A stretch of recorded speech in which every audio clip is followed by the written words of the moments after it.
Alors bonjour et bienvenue à cette troisième capsule sur le chapitre 7 dans lequel on va parler un petit peu plus des solutions tampons. Donc je vous explique un petit peu c'est quoi une solution tampon. Donc c'est une solution qui va avoir un pH qui varie très très peu, même si on ajoute des petites quantités d'acide ou de base à l'intérieur. Pourquoi? C'est parce qu'elle contient les espèces qui peuvent justement neutraliser l'ajout de H3+, de OH-, ça veut dire contrebalancer. C'est-à-dire que même si j'ajoute un petit peu d'H3+, il y a un élément, il y a une espèce, il y a en fait une molécule qui est dans le mélange qui va pouvoir réagir avec le H3+, s'en occuper. Même chose avec le cas aussi, si j'ajoute des bases qui formeraient des OH-, il y a quelque chose qui va pouvoir réagir avec ça. Donc, en général, des solutions tampons, vous allez en rencontrer quand même dans plusieurs cas. Par exemple, le sang, c'est une solution tampon. Alors, on veut toujours garder le sang à peu près autour d'un pH de 7,3 environ. Donc, pourquoi? C'est parce que si le pH varie beaucoup, vous allez avoir vos protéines puis vos enzymes qui vont commencer à être dénaturés, c'est-à-dire qu'ils vont changer de forme, puis ils ne pourront plus faire le même travail que d'habitude. Donc, c'est très, très important pour le corps de garder toujours un pH constant. C'est aussi utilisé dans certains mélanges alimentaires afin de garder un pH constant lorsque vous allez travailler pour faire certains plats ou conserver certains aliments. Donc, en général, une solution tampon va être constituée de deux éléments, d'un acide faible et de sa base conjuguée de cet acide faible-là. Donc, toujours un faible, donc un acide faible, et son conjugué, donc dans ce cas-ci, une base conjuguée. Souvent, la base conjuguée va venir sous la forme d'un sel. OK? Qu'est-ce que ça veut dire? Ça veut dire que généralement, si je prendrais la base conjuguée directement de l'acide. Donc, si je regarde ici, j'ai un acide, c'est H3COH. Donc, ça, c'est un acide faible. Il y a une valeur de Ka. Il ne fait pas partie de la liste des acides forts. Donc, c'est un acide faible. Et si je regarde sa base conjuguée à cet acide-là, ben, ça me donne la base qui est le CH3COO-. Parce que normalement, on enlèverait le H, puis on mettrait un moins à sa place, parce qu'on veut enlever le H acide, donc un H+. Donc ça, c'est ce qu'un acide veut faire. Il va réagir en tant que pour donner un H+. Donc sa base conjuguée, c'est lorsqu'on enlève le H+, donc on enlève le H et on met une charge négative. Sauf que du CH3CO-, c'est une molécule qui serait chargée négativement. Puis dans la nature, des molécules chargées négativement, ça n'existe pas. Okay, on ne peut pas aller acheter une boîte de CH3CO-, c'est pas possible. Il faut toujours avoir quelque chose qui est neutre au total. Un petit peu comme lorsqu'on a du NaCl, Na+, Cl-. Ben, même chose ici, on va avoir CH3CO- avec Na+. Donc Na+, c'est ce qu'on appelle le contre-ion. Il contre la charge pour stabiliser la charge totale, pour que ça soit neutre au total. Donc, c'est pour ça qu'on dit qu'on va souvent utiliser un sel qui donne la base conjuguée de l'acide en question. Donc, on peut utiliser directement CH3COH et CH3CONA. Ou encore, ce qu'on peut faire, c'est qu'on peut utiliser, par exemple, une base faible avec son acide conjugué qui va être souvent sous la forme d'un sel. Okay? Donc, c'est les deux façons de faire. L'autre façon de produire ces solutions tampons-là, plutôt que d'utiliser directement un acide et sa base conjuguée, ou une base et son acide conjugué, donc dans le cas de NH3, avec son acide conjugué, c'est NH4+. Donc pour le stabiliser, encore une fois, on utilise le sel, donc NH4+, tout seul, ça serait chargé positivement, donc il faut mettre un contre-ion tel que Cl-. Donc c'est pour ça que c'est NH4, Cl. Donc, dans le cas de CH3CONA et NH4Cl, vu que ce sont des sels, il faut vraiment faire attention pour pouvoir décortiquer lorsque vous avez un métal ou vous avez des ions, être capable de les diviser pour pouvoir voir qu'est-ce qui est caché à l'intérieur de ce sel-là. Donc, il va falloir faire attention pour ces types de molécules-là lorsqu'on va faire des exercices sur les solutions tampons. Donc, ce qui est important, c'est vraiment d'avoir toujours un acide faible, sa base conjuguée, ou une base faible et son acide conjugué. Si jamais on utilise un acide fort avec sa base conjuguée ou une base forte avec son acide conjugué, ça ne marche pas. On ne peut pas avoir de solution tampon. Qu'est-ce qu'on peut faire? C'est qu'à la place de, comme je dis, d'utiliser directement la composante de l'acide et sa base conjuguée, qu'on les mélange ensemble, ce qu'on peut faire, c'est qu'on peut prendre l'acide de base, donc l'acide faible, puis le neutraliser partiellement, ça veut dire juste neutraliser en partie la quantité d'acide qu'on aurait. Donc, on va commencer à former sa base conjuguée lorsqu'on va commencer à neutraliser. Ici, j'ai un petit peu de l'acide faible et que j'ai de sa base conjuguée, parce que je l'ai neutralisé juste partiellement, mais là, on va avoir un mélange qui est une solution tampon. On peut faire la même chose avec un H3, donc une base faible, si on la fait réagir avec un acide, pour le neutraliser, mais partiellement, pas complètement, juste partiellement, on va arriver à avoir un mélange des deux. Donc, qu'est-ce qui arrive? Quelle est l'action d'une solution tampon? C'est d'être capable de justement varier très peu lorsque j'ajoute soit une source d'acide, donc de H3+, ou une source de OH-, donc de base.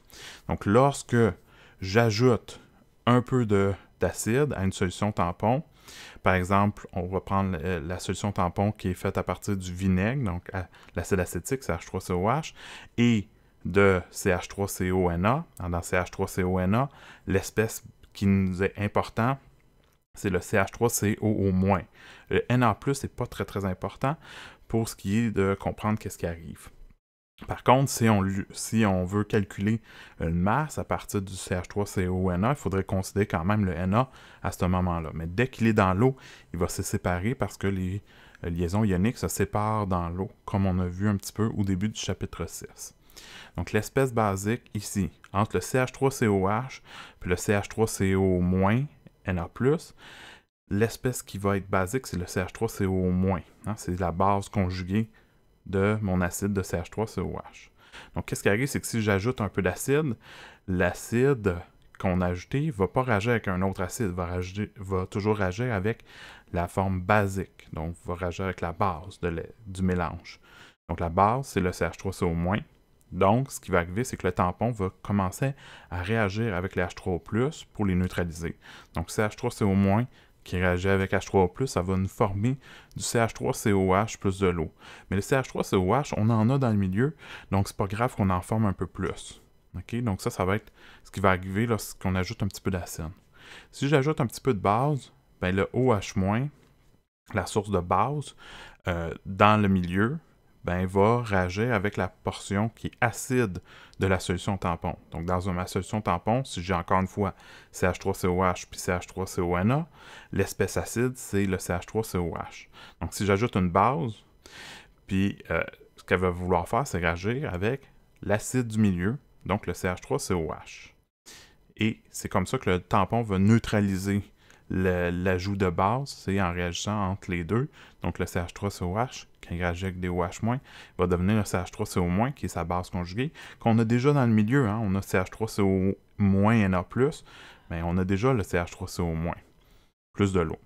Mais donc c'est comme ça, c'est parce que lorsqu'on fait réagir, on ajoute un peu d'acide ou un peu de base, il y a un des deux molécules du milieu de la solution tampon qui peut réagir, puis va comme s'occuper de l'acide ou de la base qui est ajoutée dans le milieu.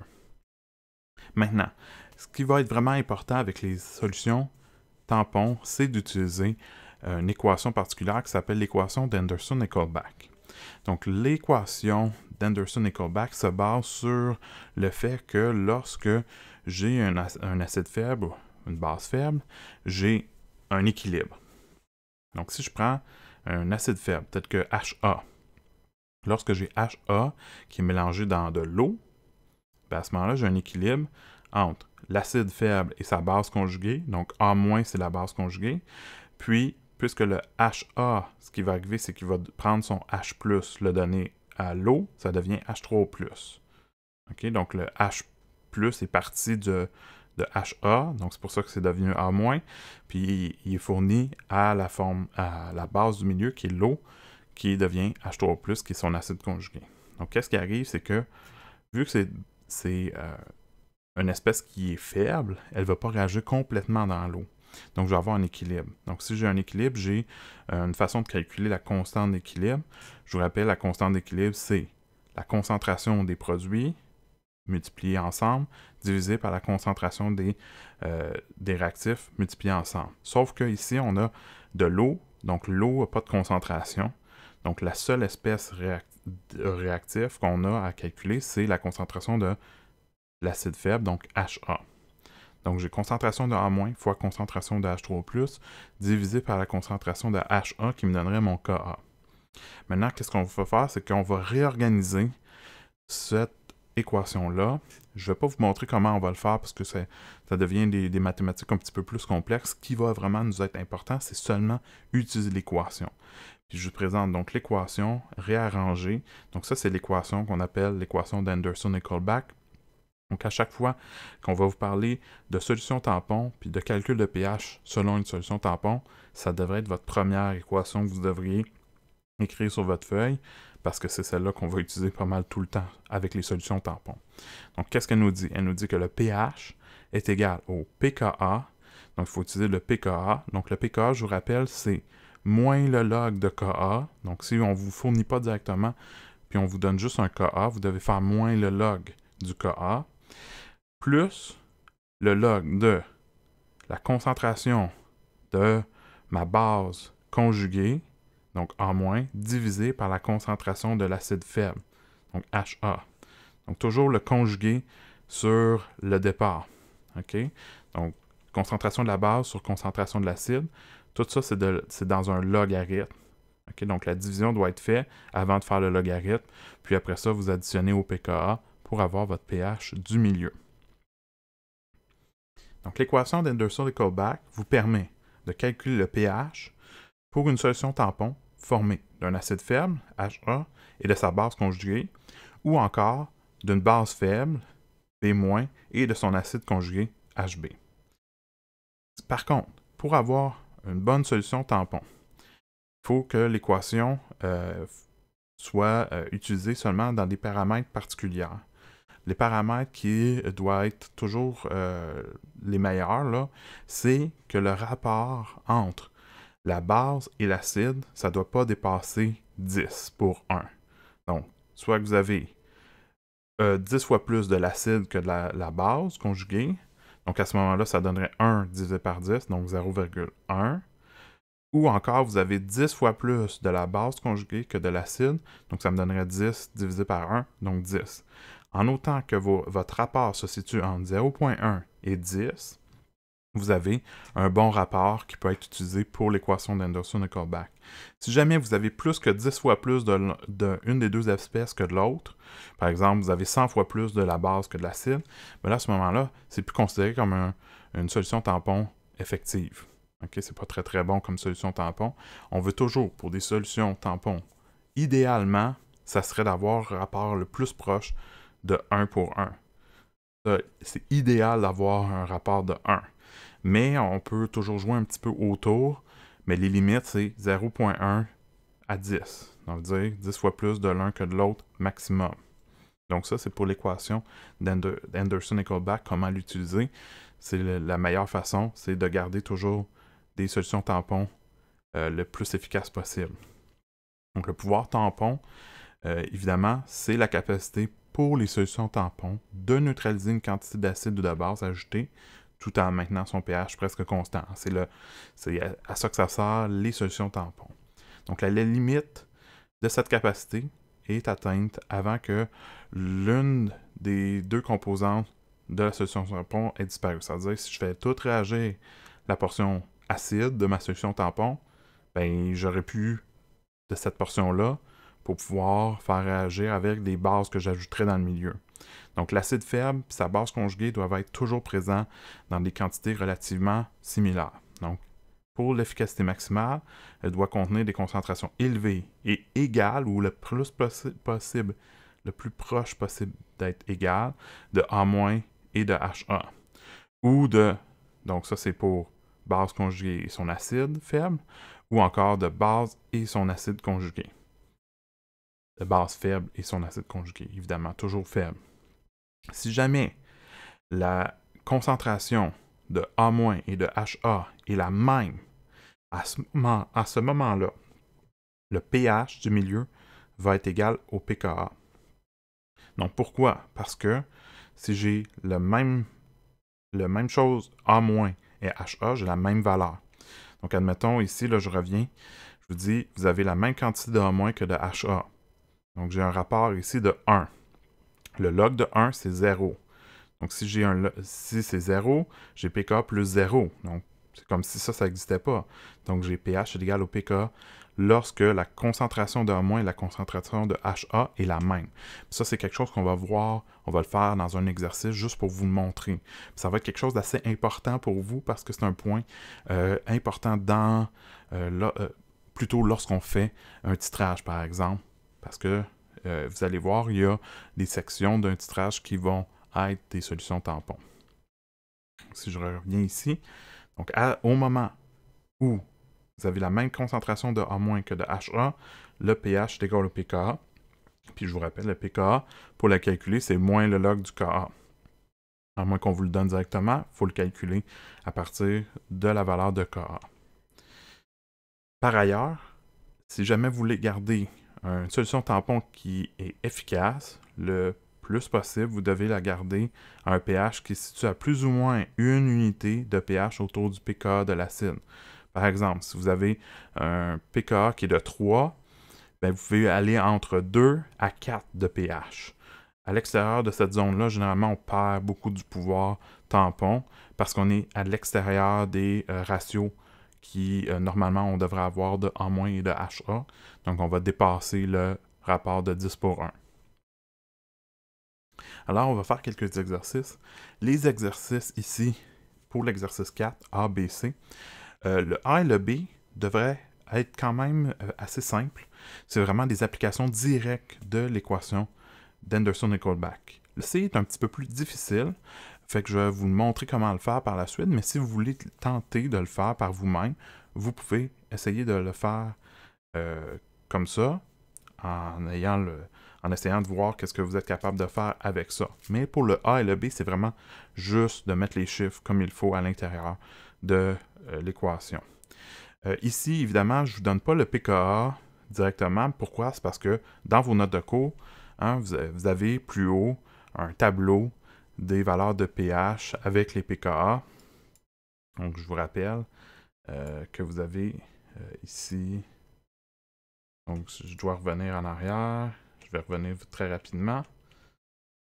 Ici, vous avez les valeurs avec les pKa ainsi que les Ka. Donc, si vous avez besoin des valeurs de pKa ou de Ka, en principe, vous pouvez venir les chercher ici, dans ce tableau-là. Okay? Donc, c'est pour ça qu'on ne vous l'a pas fourni. Mais sinon, je vais toujours vous fournir soit la valeur du Ka, soit la valeur du pKa.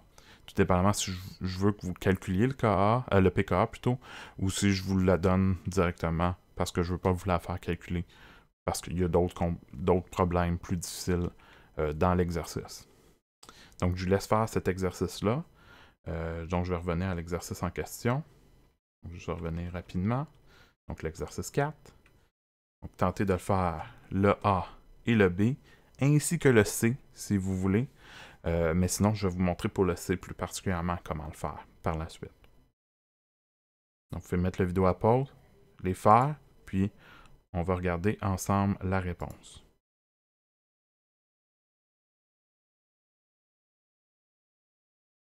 Alors, je vous montre la réponse pour le A et le B, pour commencer. Donc, le A, donc l'équation d'Henderson-Equalbach. Okay, je vais faire un petit zoom ici. On voit correctement. Le pH, c'est égal au pKa plus le log de la concentration de A- divisé par la concentration de HA. Donc, la concentration de A-, c'est quoi dans le milieu? Ben, vous, dans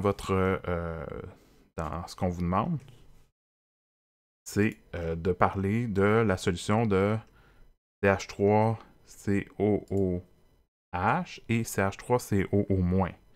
Donc, le CH3COOH, c'est mon acide, donc il va être en bas, ici.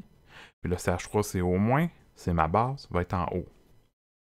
Donc, au fond, si je réécris l'équation avec maintenant les vrais termes, ça va être comme ceci, pH est égal au pKa plus le log de CH3CO- divisé par la concentration de CH3COH. Donc, concentration de CH3CO- sur concentration de CH3COH.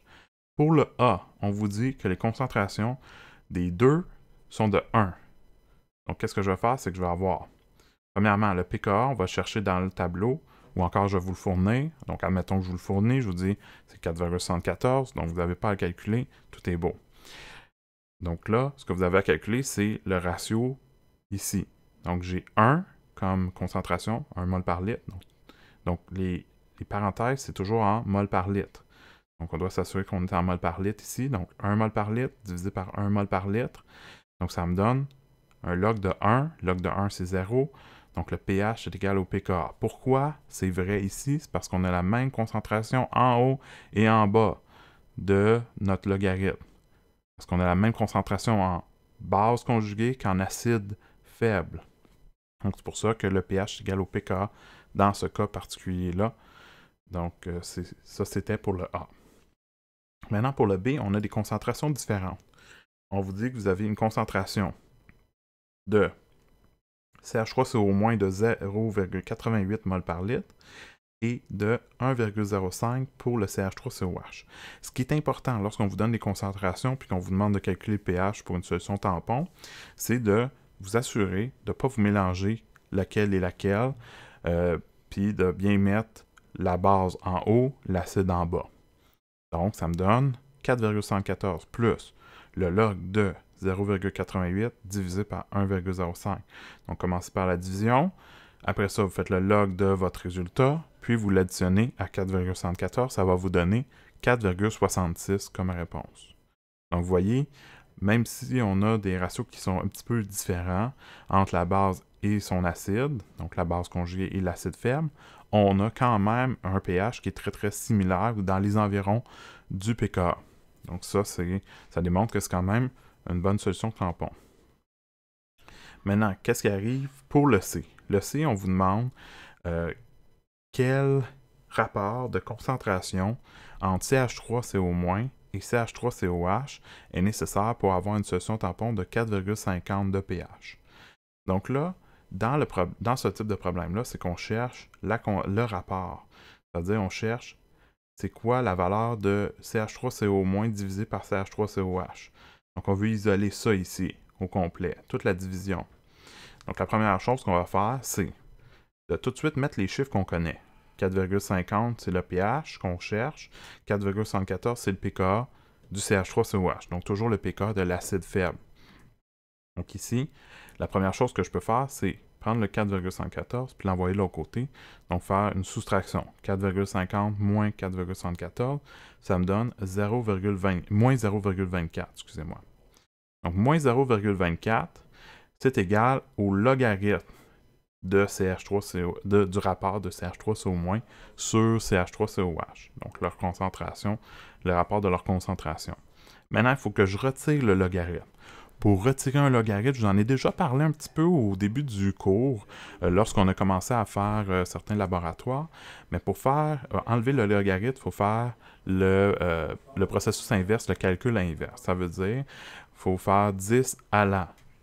Donc, 10 à la log, ça enlève le log.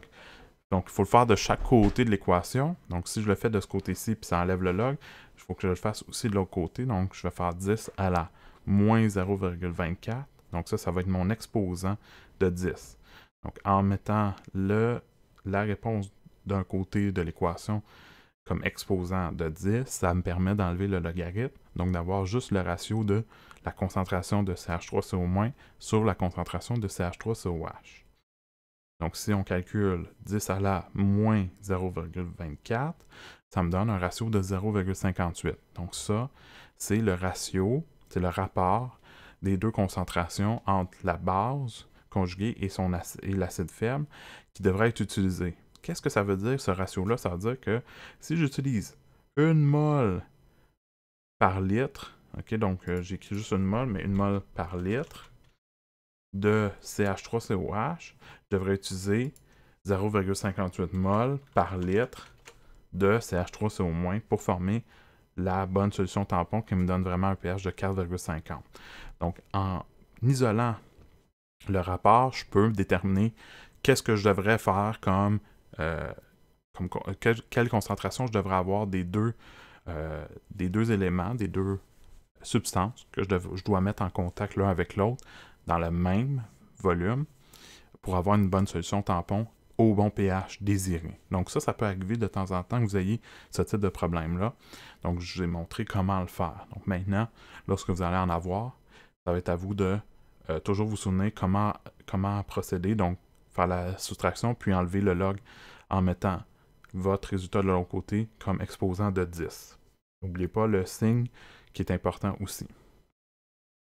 Donc ça, c'était pour l'exercice 4. Maintenant, le prochain exercice, l'exercice 5, c'est un exercice qui est un petit peu plus difficile. C'est un exercice qui vous fait pratiquer vraiment tout ce qu'on a vu jusqu'à maintenant. Ça veut dire, je vais vous faire, oui, produire une solution tampon. Fait que ça va être une des choses qu'on va regarder. Donc, qu'est-ce qui arrive, c'est que on prend de l'acide acétique, de vinaigre, donc, qui contient du CH3COH. On vous dit que le Ka est de 1,8 fois 10 à moins 5, donc on ne vous donne pas le pKa directement, on vous donne le Ka. Fait que ça va être une des choses à calculer. On suppose qu'on prépare une solution tampon. Donc, dès que vous voyez le mot solution tampon, la première chose que vous devriez faire, c'est vous dire je dois utiliser l'équation d'Anderson et Kullback, qui est le pH est égal à pKa, plus le log de la concentration de A- sur la concentration de HA. Donc, plus que je veux calculer ça, je veux ça, une solution tampon, je veux en produire une à partir du vinaigre, donc le CH3COH, et je veux aussi utiliser du CH3CONA, qui est la base conjuguée du CH3COH. Hein?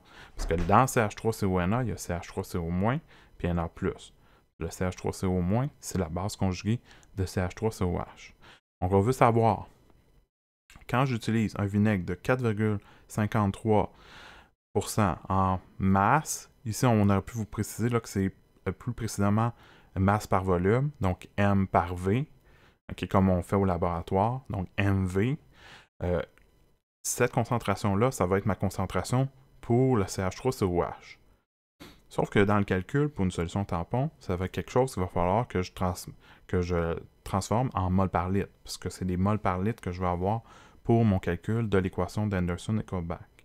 L'autre portion, c'est qu'on me dit qu'on va utiliser 10 grammes d'acétate de sodium, donc le CH3CONA, puis on va le mélanger dans un certain volume de vinaigre, soit 0,250 litres de vinaigre. Donc ça va être une autre chose qu'on va devoir utiliser ces valeurs-là pour pouvoir déterminer une autre concentration pour le CH3CONA. Donc, c'est un problème qui a beaucoup de facettes. Fait que ça se peut qu'au début, vous soyez un petit peu dérouté parce qu'il y a beaucoup d'informations. Fait que je vais vous donner une façon de traiter tout ce type de problème-là. Puis, c'est sûr que par la suite, vous aurez d'autres exercices à faire qui vont vous amener à pouvoir résoudre des problèmes similaires. Donc, tranquillement, vous allez travailler vers un problème qui va ressembler à celui-là, parce que c'est une difficulté qui est la plus élevée, je dirais, là, pour ce type de problème. Alors, on va regarder ensemble comment fonctionner avec ce type de problème. Donc, je vais vous montrer la réponse. Si vous voulez, vous pouvez essayer par vous-même de commencer le problème ou de le résoudre si vous sentez d'attaque, mais ça se peut que vous ayez un petit peu de difficulté lors de la résolution. C'est pour ça que je veux vous donner quand même cet exercice-là comme exemple, comment fonctionner. Alors, pour l'exercice 5, la première chose que vous devriez voir, c'est qu'on a une solution tampon. Donc, je vais utiliser l'équation, comme je disais, l'équation d'Anderson et Kullback. Puis là, j'ai tout de suite mis que le A-, c'est CH3CO-. Donc ça, c'est la base conjuguée. Et CH3COH, c'est mon acide. Donc la première chose à repérer, c'est savoir que c'est une solution tampon. Donc, aller chercher la bonne équation, qui est l'équation d'Anderson et Kullback. Puis, dans votre problème, vous devez savoir c'est quoi qui est votre acide faible, c'est quoi qui est votre base conjuguée. Ou c'est quoi qui est votre base faible, c'est quoi qui est votre acide conjugué. Dès que vous déterminez lequel et lequel, vous allez pouvoir les écrire dans votre équation correctement. Et là, si vous inversez les deux, c'est sûr que ça va causer des problèmes lors des calculs. Donc, la première chose qu'on voit, c'est on a besoin, si on veut calculer le pH, on a besoin de trois choses. On a besoin du pKa. Ça, c'est la première chose. On va avoir besoin aussi de la concentration en CH3CO-, et on va avoir besoin de la concentration en CH3COH. Ces concentrations-là doivent être en mol par litre. Donc, il va falloir faire des conversions ou des calculs pour pouvoir obtenir les concentrations comme il faut. Donc, la première chose qu'on va se tourner, c'est de faire le calcul de pKa. Donc ici, je vous décris un petit peu plus qu'est-ce que je fais là. Fait que si vous voulez mettre à pause, lire un petit peu que les différentes étapes, vous pouvez le faire. Mais je vais progresser. Donc, on commence par calculer le pKa. Donc, le pKa, c'est égal à moins le log du Ka.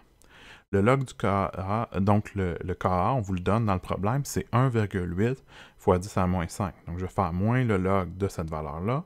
Ça me donne 4,114, qui est la valeur qu'on avait dans l'exercice précédent, parce qu'on utilise le même acide, hein, on utilise le CH3COH. Hein, le pKa est lié à quel acide on est en train d'utiliser. Si on utilisait un autre acide, on aurait un autre pKa. Donc ça, c'est la première chose. Donc ça vous montre comment calculer un pKa. Donc ça pourrait vous être utile de temps en temps dans certains problèmes, comme c'est le cas ici. Maintenant, pour la deuxième chose, je veux calculer la concentration en CH3CO-. On a besoin de savoir le nombre de moles et le volume de la solution. Le volume de la solution, on vous le donne dans le problème, on vous dit que c'est 0,250 litres. Donc ça, déjà, j'ai le volume ici pour calculer la concentration en moles par litre. Par contre, ce que je cherche, c'est le nombre de moles. Le nombre de moles de CH3CO-, comment je peux l'obtenir? Ce qu'on me dit, c'est qu'on me donne une masse de CH3, oups, j'ai oublié de le mettre ici en indice, comme ceci. Donc, on me donne une masse de CH3COONA. Ce que je vais faire, c'est que je vais calculer le nombre de moles de CH3CONA. Pourquoi le nombre de moles de CH3CONA est important? Va nous donner le nombre de moles de CH3CO-, c'est parce que dans un CH3CONA, il y a en réalité un CH3CO-, puis un Na+. Mais le Na+, j'en ai pas besoin. Je vais avoir besoin de CH3CO-. Par contre, lorsque je prends une masse de CH3COONA, le sodium est présent. Ça veut dire que lorsque je vais diviser par la masse molaire, il faut que ce soit la masse molaire avec le sodium. Une fois qu'il va être dans l'eau, par contre, le sodium va s'en aller de son côté. Mais lorsqu'il est sous la forme solide, un sel, il est pris avec l'autre portion de la molécule. Donc, le nombre de moles de CH3CONA, qui est le même nombre de moles de CH3CO-, c'est calculé par la masse de CH3CONA divisé par la masse molaire de CH3COONA. Donc, il faut aussi comprendre le sodium dans la masse molaire. Donc, 10 grammes, 10,0 grammes, divisé par 82,04 grammes par mol, qui est la masse molaire du CH3CONA, ça me donne 0,121 mol de CH3CO-, ou si vous préférez, c'est de mol de CH3CONA, mais c'est équivalent les deux, parce que c'est le même nombre de moles, car le ratio est de 1 pour 1 lorsque ça va être dans l'eau. Alors, si je veux calculer la concentration en CH3CO-, maintenant j'ai le nombre de moles, je vais diviser par le volume, qui est de 0,250 litres, donc ça me donne une concentration de 0,484 mol par litre pour le CH3CO-. Alors, dans mon problème, j'ai le pKa, j'ai le CH3CO-, il me reste juste la concentration en CH3COH. Donc, c'est ça qui me reste pour résoudre le problème. Pour le CH3COH, on doit changer le pourcentage masse-volume en mol par litre. Ça, c'est quelque chose que vous aurez peut-être à faire, d'ailleurs, dans votre pré-laboratoire de cette semaine. Vous aurez à déterminer, changer un pourcentage de masse-volume de votre vinaigre en mol par litre. Donc, vous allez faire un petit peu la même chose que ce que je vais faire présentement. Donc, un pourcentage masse-volume, qu'est-ce que ça dit? Hein, j'ai 4,53 masse, donc 4,53 grammes de CH3COH dans 100 ml de vinaigre. 4,53%. 4,53 grammes pour 100 ml. Donc, c'est ça que ça veut dire le pourcentage masse-volume. Donc, deux choses à faire. Le 4,53, 4,53 grammes, je dois l'amener en mol, hein, parce que je veux en mol par litre. Donc, je dois changer la masse en mol, puis je vais aussi devoir changer les millilitres ici en litres. Donc, j'ai deux choses à faire séparément l'un de l'autre, puis après ça, je vais les remettre ensemble. Donc, traitez toujours ce qui est en haut, ici, le numérateur, séparé du numérateur. Donc, je vais faire le calcul pour le 4,53 pour le transformer en mol. Donc, c'est 4,53 de quoi? De l'ingrédient qui est le vinaigre, donc le CH3COH, et mon acide acétique. Donc, on doit diviser 4,53 grammes par la masse molaire de CH3COH. Donc, faire attention de ne pas se mélanger en quelle masse on utilise, OK? Donc ici, là, juste s'assurer que ce n'est pas en italique, juste pour ne pas vous mélanger. Donc 4,53 grammes divisé par 60,06 grammes par mol pour obtenir le nombre de moles, ça me donne 0,0754 moles de CH3COH. Donc ce qu'on va faire, c'est qu'on va prendre ce nombre de moles-là, puis on va le diviser par le volume total en litres. Donc le volume de vinaigre en litres. Mais là, je l'ai en millilitres. J'ai 100 millilitres de vinaigre. Donc, qu'est-ce que je vais faire? C'est que je vais changer le 100 millilitres en litres. Donc, je divise par 1000 millilitres, parce que le ratio, c'est 1 litre et 1000 millilitres. Donc, ça me donne 0,100 litres de vinaigre. Hein, j'ai gardé le même nombre de zéros parce que je veux garder le même nombre de chiffres significatifs que ma valeur de départ. De toute façon, c'est une valeur qui était à 3 chiffres significatifs, donc c'est pour ça que je fais les calculs pour 3 chiffres significatifs ici. Donc maintenant que j'ai le nombre de moles de CH3COH, j'ai le volume de litres de vinaigre, je peux calculer ma concentration en CH3COH, donc 0,0754 moles divisé par 0,1 litre, ça me donne 0,754 moles par litre. Donc ça, c'est ma concentration en CH3COH. Maintenant, ce que je vais faire, c'est que je vais reprendre mon équation qui était ici. Et là, je connais le pKa, je connais la concentration de CH3CO- et je connais la concentration de CH3COH. Je vais juste remplacer par les valeurs. Donc ça ici, c'est les valeurs. Donc le pH est égal au pKa qui est 4,74 plus le log de 0,484 qui était ma concentration de CH3CO- qu'on a calculé, divisé par la concentration de CH3COH qu'on a calculé qui est de 0,754 mol par litre. Donc, qu'est-ce qu'on vient de faire? Donc, ça me donne, on calcule d'abord la division, puis on détermine le log de ce qu'on a obtenu comme division, et on l'additionne à 4,74, ça me donne 4,55 comme pH pour cette solution tampon-là. Donc, c'est beaucoup de calculs, mais beaucoup de choses qu'on a soit déjà vues, des conversions de concentration, comment calculer une concentration à partir de valeurs de masse, de volume, et aussi quelque chose que j'ai présenté au début du chapitre 7, soit comment faire des calculs de logarithmes. Donc tout ça, on les met ensemble. Donc c'est sûr que si vous avez des lacunes dans comment calculer vos concentrations, comment faire vos changements de concentration, c'est sûr que ça va vous affecter là, pour ce chapitre-ci.